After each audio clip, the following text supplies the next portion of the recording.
El exsecretario de Seguridad Pública de México, Genaro García Luna, fue condenado a 38 años y 8 meses de cárcel, así como al pago de una multa de $2 millones por proteger durante más de una década al cartel de Sinaloa a cambio de millones de dólares de sobornos.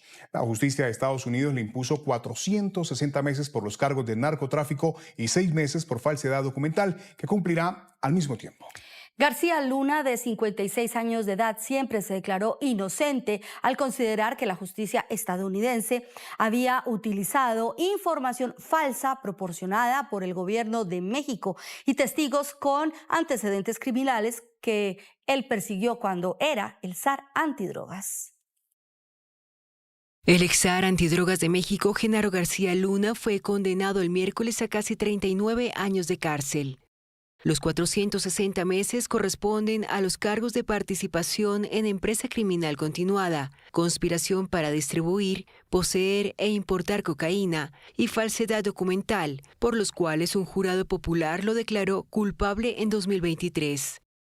También deberá pagar 6 meses más por falsificación de documentos para solicitar la ciudadanía estadounidense, una multa de $2 millones y 5 años de libertad vigilada al término de la condena. El juez instructor no condenó a García a cadena perpetua, como solicitaba la Fiscalía. García Luna, de 56 años, residente en Estados Unidos desde que salió del gobierno mexicano en 2012, fue detenido en diciembre de 2019 en Dallas y ha pasado la mayor parte de este tiempo en cautividad. El ex zar antidrogas advirtió que apelará a la condena y agotará todos los recursos legales hasta lograr su libertad. Muy bien, para hablar de este tema, saludamos a esta hora a Manuel Galeazzi, quien es comunicólogo político y reportero en México. Así que, señor Manuel Galeazzi, bienvenido al programa La Mañana de NTN 24. Buen día.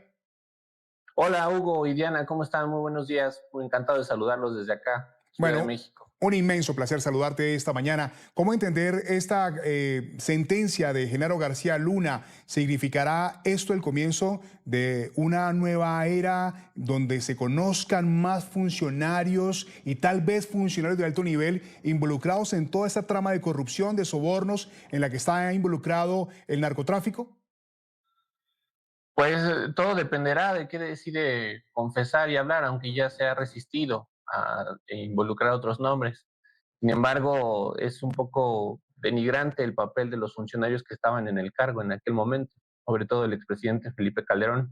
Habrá que ver si la justicia estadounidense profundiza en ese momento, porque recordar, y como ustedes mencionaban, llevaba más de una década en los cargos públicos. Entonces, desde luego que hay funcionarios involucrados que estaban en ese momento. Manuel, algo que explicó, que dijo el juez durante la lectura de la sentencia, es que García Luna había logrado llevar dos vidas paralelas, es decir, de cara como un funcionario del gobierno, como un padre de familia, pero del otro lado era quien ayudaba a los narcotraficantes. ¿Cómo se explicaría que él, teniendo la función tan alta en el gobierno, hubiese logrado esto quizás sin colaboración de otras partes también de esa administración en aquel entonces? No, definitivamente no es explicable. El presidente en turno, cuando lo hicieron secretario de Seguridad, ha dicho que no sabía. Lamentablemente, como se sabe, muchas cosas pasan por el presidente de todas las naciones en América Latina, entonces no es justificable. Él se asumía como el líder contra el combate al narcotráfico, encabezó una guerra contra el narcotráfico el expresidente Felipe Calderón. Entonces eso de que no sabía el presidente en turno no es creíble. Desgraciadamente faltan las pruebas en los jueces y las cortes de Estados Unidos, pero no es creíble. Manuel, 38 años de prisión y además una multa de $2 millones. ¿Será esto suficiente? Muchos opositores dicen que no es así. No, no, lamentablemente para un país que se siente traicionado, porque esto para México representa una traición, que aquel servidor público que encabezaba una lucha contra el narcotráfico, en realidad coaccionara con él para, por una parte, defender a un grupo de narcotráfico, hay que decirlo, no nos parece suficiente a los ciudadanos.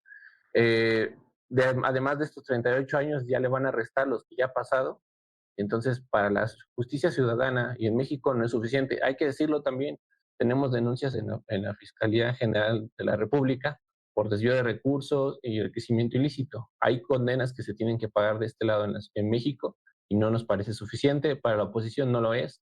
Algunas voces de la oposición, del partido del gobierno en aquel entonces, ya han dicho, tratado de deslindarse de este tipo, pero no es suficiente, no es suficiente. Manuel, la defensa del señor Genaro García asegura que ha sido condenado sin ninguna prueba. ¿Por qué dicen esto? Argumentan que no se pueden basar en dichos de criminales quienes han testificado en su contra, pero han sido muy claros y muy puntuales en señalar que ellos mismos recibieron sobornos de este exfuncionario mexicano. Hay que decirlo que también es el único funcionario de alto nivel que ha sido juzgado en Estados Unidos. Las pruebas han demostrado, no ha podido demostrar tampoco Genaro García Luna que intentó sobornar a carcelarios de aquella nación. Eso también pesó mucho para el juez Brian Cogan para determinar que llevaba doble vida. Incluso los señalamientos que utilizó de que dice ser muy buena persona, ir muy trajeado y demás, pero llevaba una doble vida, lo pulverizaron. Nunca pudo demostrar que no sobornó o intentó sobornar a carcelarios de allá. Sí, Manuel, aquí hay gran expectativa por lo que significa esa condena a Genaro García Luna, quien fue ese hombre de confianza en el sexenio de Felipe Calderón.